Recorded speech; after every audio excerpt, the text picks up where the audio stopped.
1 2 3 4 5 6 7 8 9. என்னடா இது, இவன் பிச்சைக்கால்ட்டு இவ்வளோ பணமா? போய் என்னட்டு கேட்போம் நம்ம. வேணுங்கம்மா, பிச்சை எடுக்கிறீங்க, இவ்வளோ பணம் வச்சிருக்கீங்க, எப்படிங்கம்மா உங்களுக்கு?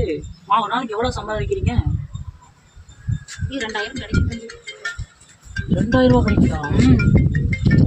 ஃபோன் வேற அடிக்குதுமா உங்களுதா?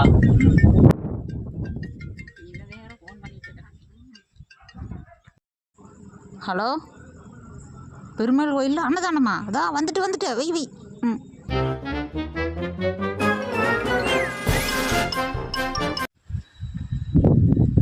எங்கேயும் அந்த பையனை வேற ஆளையவே காணுமே. அம்மா, என்னையும் உங்களுக்கு கூட வேலைக்கு சேர்த்திக்கோங்கம்மா. நானும் அசிஸ்டண்டாக வந்துக்கிறேம்மா. சேர்த்திக்கோங்கம்மா, என்னையும் சேர்த்திக்கோங்கம்மா. உங்கள் காலைல வேணாலும் வரம்மா, என்னை வேலைக்கு உங்கள் கூடயே சேர்த்திக்கோங்கம்மா. ரொம்ப கெஞ்சாத, உட்கார். சர்டிஃபிகேட் வேணுமா? இல்லைம்மா, வேண்டாம். நான்